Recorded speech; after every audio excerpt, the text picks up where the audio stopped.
What's good, YouTube? Welcome back.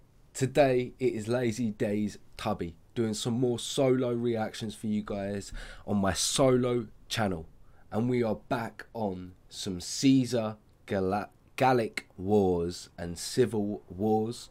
We are on episode 2, Battle of Vosges, 58 BC. I'm really looking forward to finding out more in this episode and more about this series and some of Caesar's great feats. So if you guys are looking forward to my reaction, then please like, comment, subscribe, hit that notification bell. If you haven't already, head over to Kings and Genrals page. A link will be in the description box down below, but we are just going to jump straight into this one. Okay. The Suebi, led by their king Ariovistus, had first arrived in Gaul in 63 BC as mercenaries for the Sequani and Averni in their war against the Aedui, a Roman ally. The 15,000 warriors that Ariovistus initially brought proved decisive, helping to secure a crucial victory over the Aedui at the Battle of Magito Briga, which forced the Aedui to become a tributary to the Sequani. In response to this, the Aedui sent an envoy, Diviciacus, to ask Rome for help, but the Republic was still recovering from the political shock of the Catiline conspiracy and was distracted by an Allobroges revolt. The governor of Transalpine Gaul was ordered to help Rome's Gallic allies when possible, and in 59 BC, the Senate named Ariovistus a friend of the people of Rome to pacify him and keep him in check. Ariovistus used that time to consolidate his position. After helping the Sequani, he demanded a third of their lands as payment. The Sequani gave in, and Ariovistus began moving more of his people across the Rhine to settle in this new land. By 58 BC, as many as 120,000 Suebi had now crossed the Rhine and made their home in Gaul.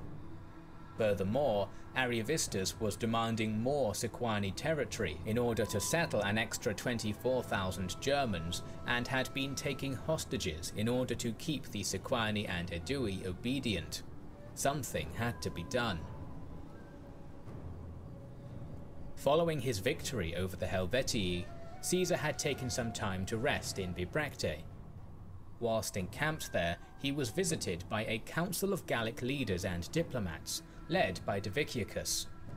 They complimented Caesar on his victory and implored him to intervene in the situation, pointing out that if the Germans continued their conquests, soon the Suebi would be directly bordering Roman territory. He's got Caesar, a lot of land. again, was happy to oblige. As Ariovistus was a friend of Rome, however, Caesar could not immediately go to war. Instead, Caesar first invited Ariovistus to meet him, which was declined. Then he sent a diplomat to Ariovistus, asking him to return the Gallic hostages he had taken and to stop any hostilities. Caesar reminded him that if he were to comply, the Romans would still consider him a friend of Rome and not take any action against him. This was a good deal for Ariovistus. He'd be allowed to keep the lands he had already taken from the Sequani without a fight. But he wanted more. He got greedy. Instead of accepting the terms, Ariovistus doubled down and sent a message back to Caesar saying that if the Romans could conquer where and how they liked, so could he.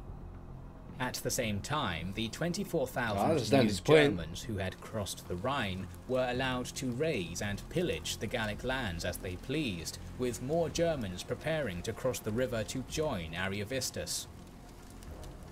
Caesar now had his justification, as he had a legal decree from the Senate to protect Rome's Gallic allies. He could justify that the Suebi were threatening Rome's borders, and Ariovistus had forfeited his status as a friend of Rome by continuing to pillage the land of Rome's allies. Yet again, Caesar had the chance to market himself as the saviour of Gaul. It's all about Gathering politics. his 6 legions, roughly 30,000 men, Caesar set out on the warpath. Both Ariovistus and Caesar recognized the importance of Vesontio, the largest town in the Sequani territories.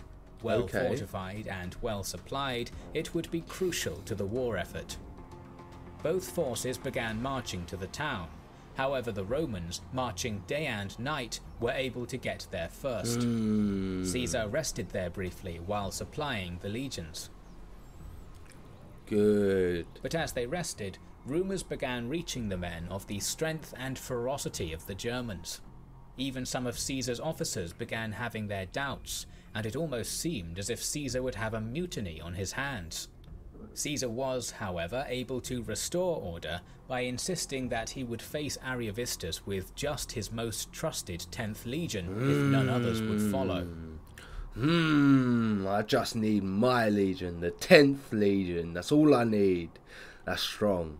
This inspired a fanatical loyalty in the 10th Legion, whilst the others, motivated by shame at being thought of as cowards, rallied, and the legions began to march out to meet the Suebi. Okay. Ariovistus, impressed with the speed at which the Romans had been able to move and take Vesontio, sent messages to Caesar asking for a meeting, with only some cavalry allowed as bodyguards, at the place called Vosges in modern-day Alsace. Okay. Caesar agreed, but the meeting did not go well, with both generals reiterating their positions. Ariovistus even went so far as to say that if he were to kill Caesar, there would be many in Rome that would be grateful, showing that he knew what the political situation in Rome was. Negotiations broke down after this, and the cavalry on both sides had a minor skirmish before retreating back to their respective camps. A few days later, Ariovistus asked for another meeting. Caesar, sensing a trap, sent his translators. This was just as well, as Ariovistus promptly captured the two and even considered burning them alive. With his plan to capture Caesar having failed, Ariovistus instead moved to battle. His army was composed of 6,000 cavalry, 16,000 light infantry, and the rest heavier infantry, for a total of around 30 to 40,000 men. Right, okay. Taking Caesar by surprise, Ariovistus marched his force quickly behind Caesar's position and set up camp, cutting off the Romans from their supply lines. Oh no!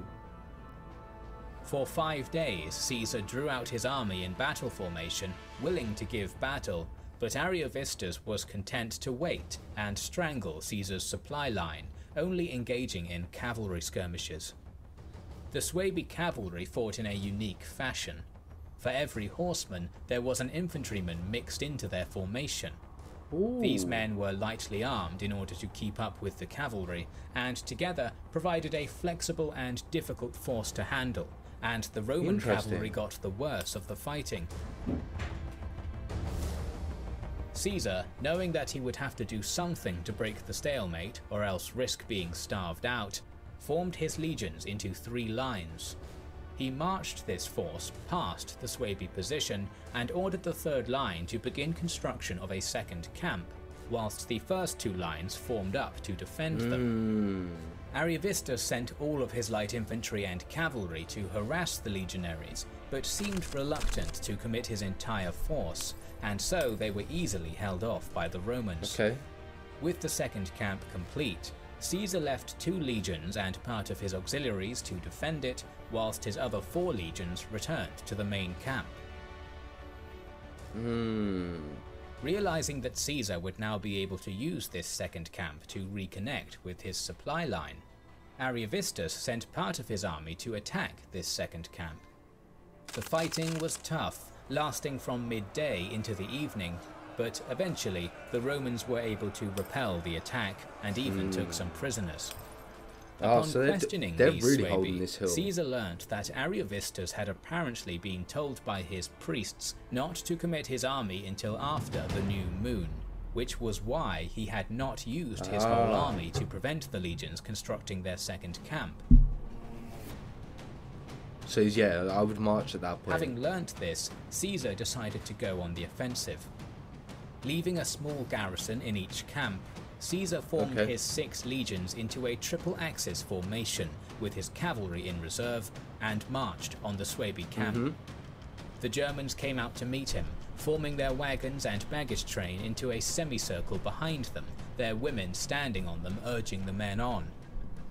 Noticing that the German left flank was slightly weaker, Caesar positioned himself opposite on the Roman right and gave the order for his men to charge. But as he did, the Suebi also charged. Their assault was so fast and surprising that the Romans had to drop their pila before they could even throw them, drawing their swords and fighting in hand-to-hand combat. The Germans managed to form a shield wall, and neither side seemed able to gain an upper hand. Having been unable to throw their javelins before charging, the Romans struggled to break the shield wall as easily as they had at the Battle of Bibracte. After some hard fighting, the Roman right, led by Caesar, started to push back the German left. However, the Suebi on the right outnumbered their Roman opponents and were starting to get the upper hand. The Roman cavalry, led by the son of Triumvir Marcus Licinius Crassus, Publius, had not yet engaged in the battle, and from his position he could see the Roman left starting to crumble. Using his own initiative, Crassus led the third line, which had been kept in reserve, to support the flank, arriving just in time to avoid a disaster. With their left flank broken and their right now under severe pressure, the Suebi army broke and ran. It is not known how many people died in this battle, but the Germans attempting to retreat through their wagons were said to have been packed so tightly that the dead could not even fall over. The entire Suebi force... Could you imagine being involved in that and being crushed? You being one of the people to be in that mess. That would be horrible. That would be horrible. You just know it's over. The force, including Ariovistus, fled back across the Rhine, pursued by the Roman cavalry. Caesar had won 2 important campaigns in one season. For now, he left Labienus to winter with the legions in Sequani territory, whilst he attended to his governing duties in Cisalpine Gaul. But by wintering his legions in Gallic territory, Caesar was making a point. This was beginning to look less like intervention and more like occupation. With the Germanic threat dealt with, Caesar would be able to turn his attention to Gaul proper. Our series on the Gallic Wars is just starting, so make sure you are subscribed to our channel. Forward to finding out a lot more about this. Like he just said in the video, it does look like Caesar is occupying and not so much liberating and helping them out, but I am interested to see what political things he does to sort of secure these lands under Roman control, and what he does to secure his position so that he can later become the man he is. So if you guys are looking forward to seeing my reaction to all of those things, then please like, comment, subscribe, hit that notification bell, but I will catch you in the next video.